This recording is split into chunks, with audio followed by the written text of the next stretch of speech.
Kami dari kelas DS 4703 pada kesempatan malam ini akan mempresentasikan analisa analisa deskriptif data dua dimensi dengan menggunakan scatter plot dan korelasi. Lanjutnya.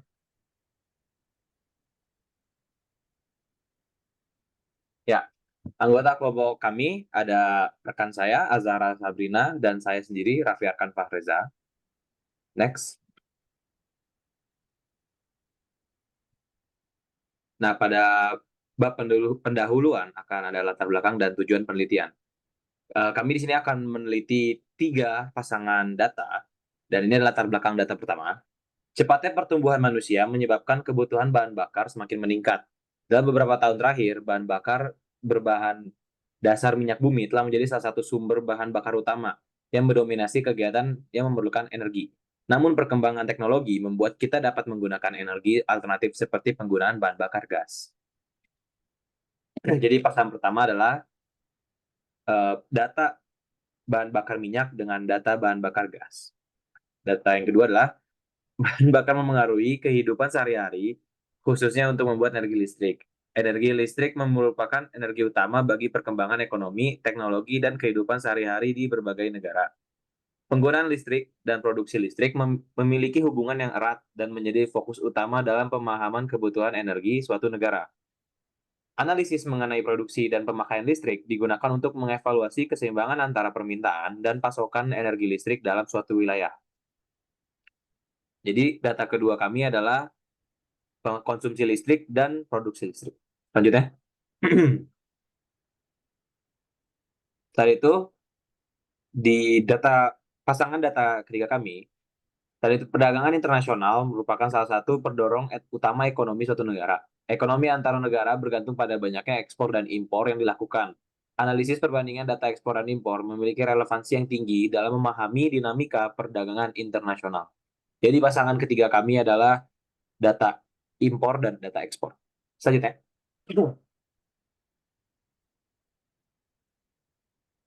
Nah, tujuan penelitian kami yang pertama, menganalisis dan mengidentifikasi korelasi antara konsumsi bahan bakar gas dan bahan bakar minyak, menganalisis dan mengidentifikasi korelasi antara data ekspor dan data impor, dan yang terakhir, menganalisis dan mengidentifikasi korelasi antara produksi listrik dan konsumsi listrik. Selanjutnya.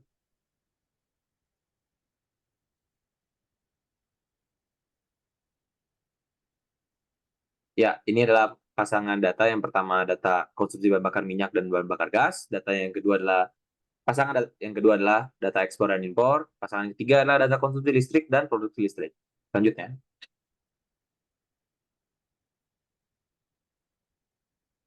Nah, ini adalah pengolahan data. Menghitung korelasi data X dan Y dengan memasukkan data menggunakan Microsoft Excel, kemudian mencari rata-rata dari kedua data tersebut dengan rumus sama dengan average X dan sama dengan average Y. Ini rumus yang ditulis di Excel. Dengan data tersebut dapat diperoleh scatter plot. Next. Setelah ditemukan rata-rata dari kedua data, selanjutnya akan menghitung pengurangan data X, data Y, data X dan data Y dengan rata-rata data X dan rata-rata data Y. Rumus yang akan digunakan adalah X dikurang mean X, mean itu adalah average, dan Y dikurang mean Y. Berikutnya kami akan menghitung juga X, X dikurang min X pangkat 2 dan Y dikurang min Y pangkat 2. Lalu kami akan melakukan operasi X dikurang min X dikali Y dikurang min Y. Selanjutnya, pengolahan data. Menjumlahkan semua data dari konsumsi bahan bakar dan bahan bakar minyak dan bahan bakar gas sehingga mendapatkan korelasi kedua data tersebut dengan rumus berikut. Ini adalah pada gambar R sama dengan ini adalah rumus korelasi yang akan kami gunakan. Rumus ini juga akan digunakan untuk pasangan data-data selanjutnya juga. Setelah itu, lakukan analisa terhadap korelasi dan scatter plot yang telah ditemukan. Next. Nah, bisa kita lihat pada gambar ini adalah kita bisa lihat dari kolom 1 dan kolom 2 itu adalah sebagian dari data konsumsi gas dan konsumsi minyak. Dan di kolom 3 dan kolom 4, nah kolom 3 ini adalah rata-rata dari konsumsi gas, dan kolom 4 yang terakhir yang mean Y adalah rata-rata dari konsumsi minyak. Selanjutnya,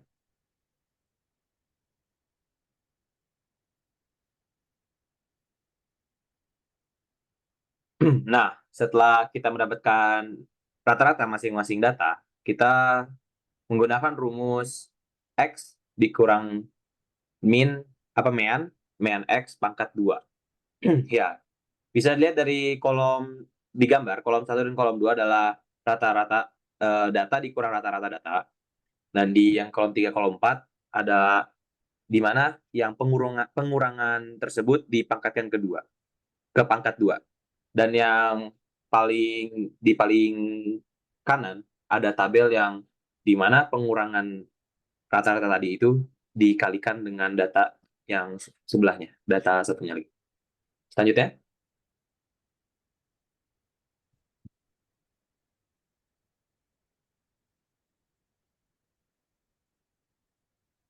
scatter plot, data konsumsi bahan bakar minyak dan bahan bakar gas. Ya, di sini setelah menghitung perhitungan tadi dan juga dibuatkan scatter plot pada Excel, gambar yang di kiri ini adalah scatter plot dari kedua data tersebut. Nah, kita bisa lihat dua poin dari gambar sini. Titik biru yang ada pada scatter plot terbentuk dari arah kiri atas, ya, dari data yang titik 505 juta itu, dari arah kiri atas ke tengah bawah, lalu ke kanan atas dengan mayoritas data terkumpul di bawah dengan rapat. Ini menunjukkan bahwa kedua data memiliki nilai rendah yang lebih banyak dibanding nilai yang tinggi. Bentuk scatter plot dengan titik yang padat dari kiri atas ke tengah bawah lalu ke kanan atas ini menunjukkan bahwa korelasi memiliki nilai yang mengarah ke angka positif.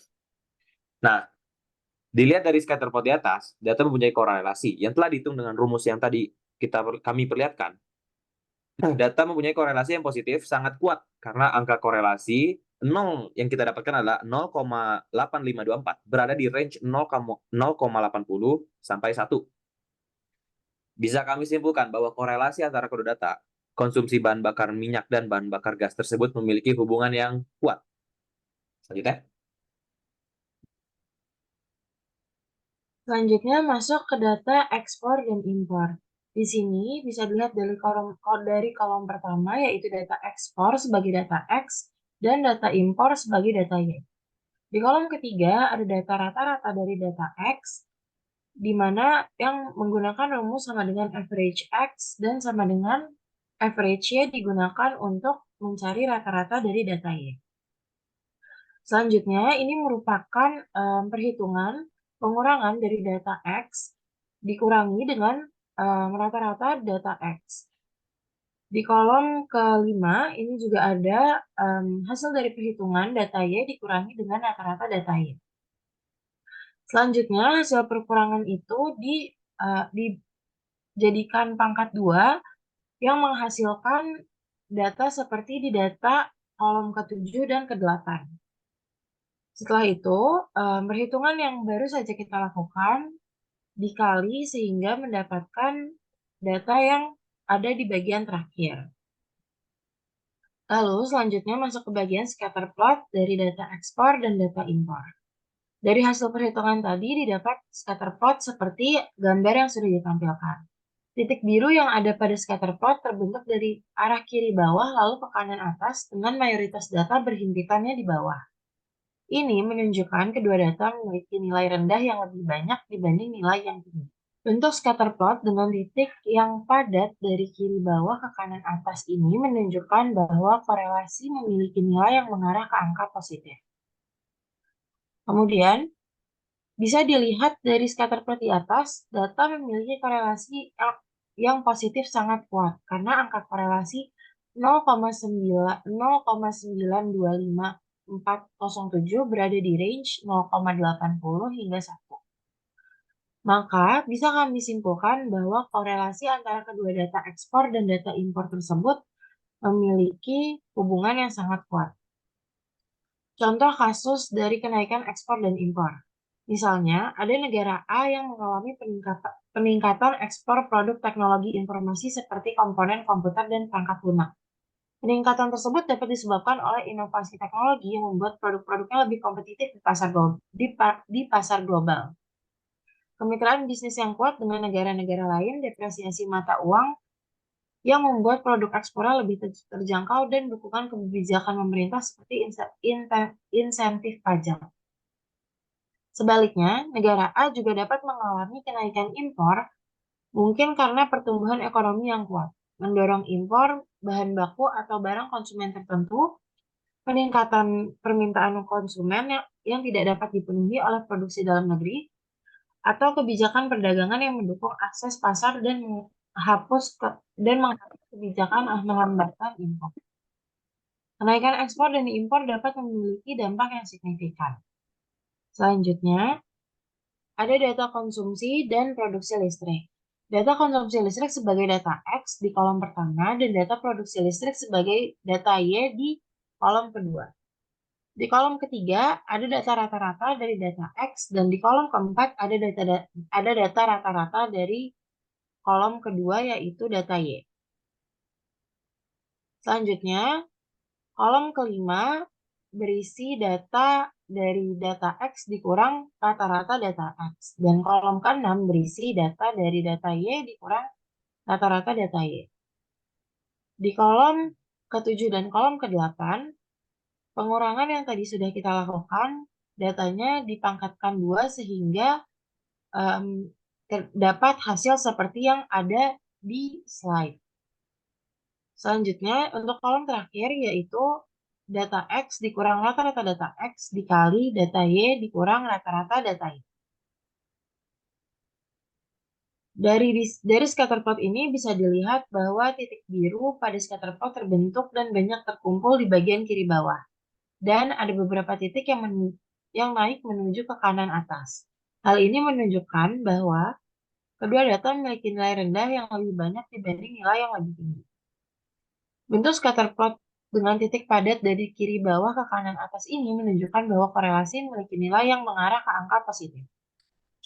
Dilihat dari scatter plot di atas, data mempunyai korelasi yang positif sangat kuat karena data korelasi 0,99869704 berada di range 0,80 hingga 1.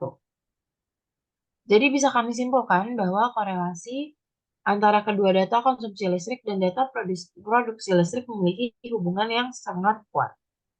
Contoh kasusnya, misalnya kota X mengalami peningkatan konsumsi listrik yang signifikan karena pertambahan penduduk, urbanisasi, dan perubahan gaya hidup. Untuk memenuhi permintaan yang terus meningkat, pemerintah dan perusahaan listrik setempat merespon dengan membangun pembangkit listrik baru, meningkatkan infrastruktur distribusi, dan mempromosikan penggunaan energi terbarukan sehingga bisa meningkatkan efisiensi energi. Lalu kesimpulannya, seiring dengan pertumbuhan manusia, tentu saja penggunaan bahan bakar akan bertambah pula. Dari korelasi data di atas, penggunaan bahan bakar minyak sangat berhubungan searah dengan penggunaan bahan bakar gas. Pertumbuhan manusia ini tentunya akan berpengaruh juga pada penggunaan listrik. Semakin banyak tempat tinggal, kendaraan, dan keperluan lainnya tentu saja akan meningkatkan penggunaan listrik yang nantinya juga akan meningkatkan produksi listrik.